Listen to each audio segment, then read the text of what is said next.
Okay, so as you can see, that actually worked. I got the juices in here. I put 2 pounds of sugar in this one, and it's totally dissolved from just the heat of the water that was left. This one has 4 pounds, and again, it's, you know, there's no sugar left in there.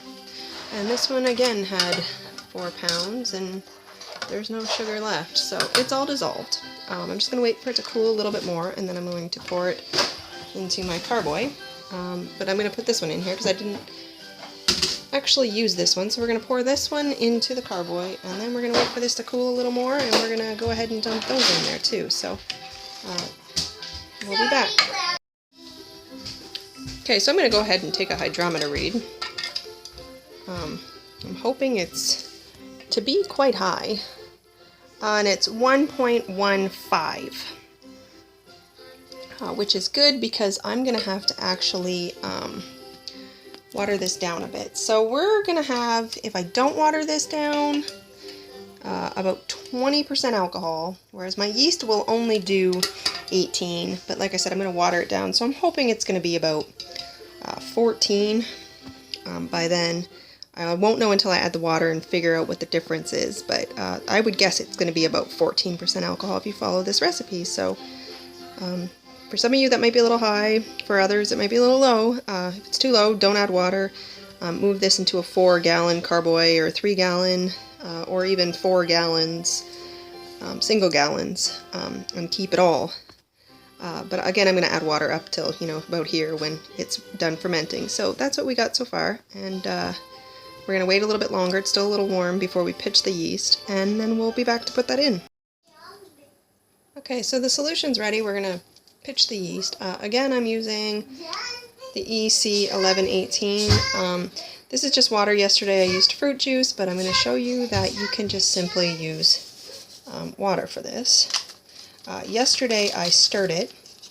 I'm going to leave this one and show you that you don't even have to stir it. Again, we're going to wait 15 minutes. As you can see, it's already starting to mix in all on its own. It's bad lighting, I'm sorry. It's starting to mix all on its own. And we'll be back in 15 minutes. So it's only been about a minute, and as you can see, the yeast is already all dropping to the bottom. Little by little, it's going down.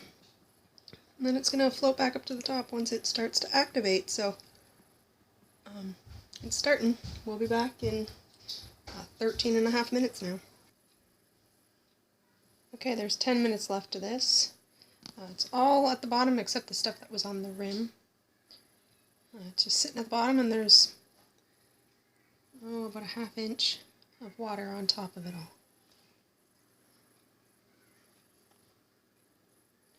Okay, there's 9 minutes left, and as you can see, this spot here, it's starting to bubble up to the top. It's going to all slowly start coming to the top now.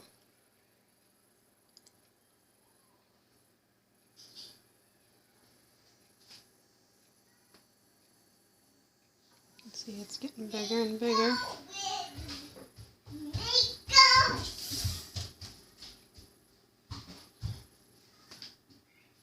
So it's going to go next. Can't really see it on the camera.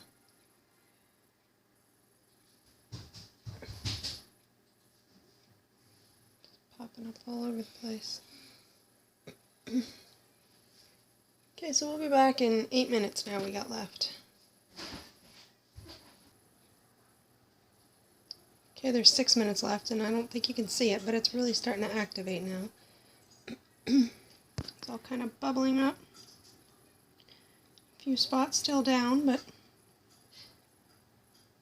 it's doing nicely.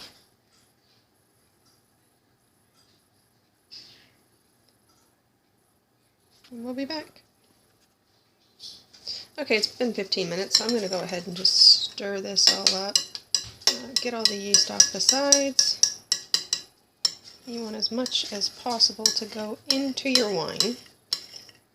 1 pack is good for about 5 gallons. You can use 1 pack in a gallon.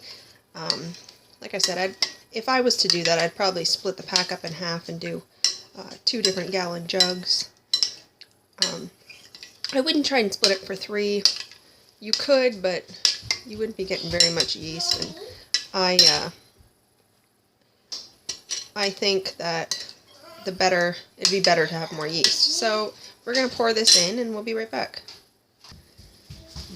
Okay, so I'm going to go ahead and remove the bung and the stopper. It's got water in it already. I keep this covered because I don't want to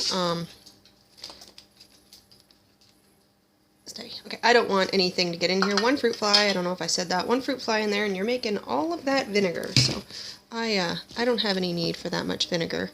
So I'm going to go ahead and watch what I'm doing so I don't spill. There we go. All the yeast is inside.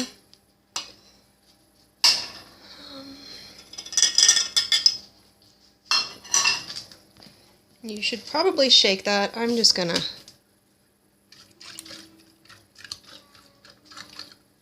shake the carboy a little bit just to get it all mixed up without it overflowing or coming out the top. So there we go. That, I feel that is shooken up again. As you can see, the color is, I don't know if you can see it very good, it's kind of like an orangey cream tan type color. But it should clear up nice. We're going to put the stopper back in here. And again, that one's not going to bubble. If it does, it's just because there's CO2 in there building already, but I don't think that one's going to bubble.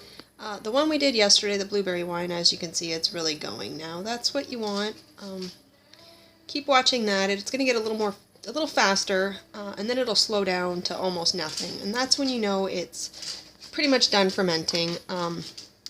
When it is, I'm going to put this into a carboy, and I will show you how to do that in the second part of the blueberry one. But we're back to the Tropical Monkey, and yeah, we're just going to let this sit.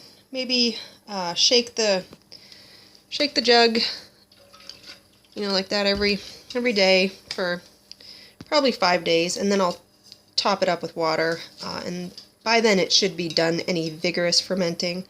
And then I'll stick it in the back room. I usually fill it to about here.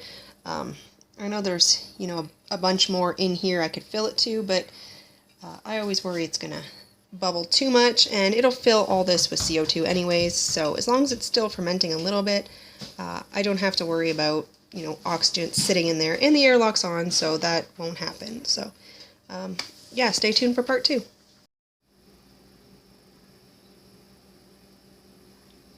So as you can see, it's been a few hours, and there's a good amount of foam on the top of that one.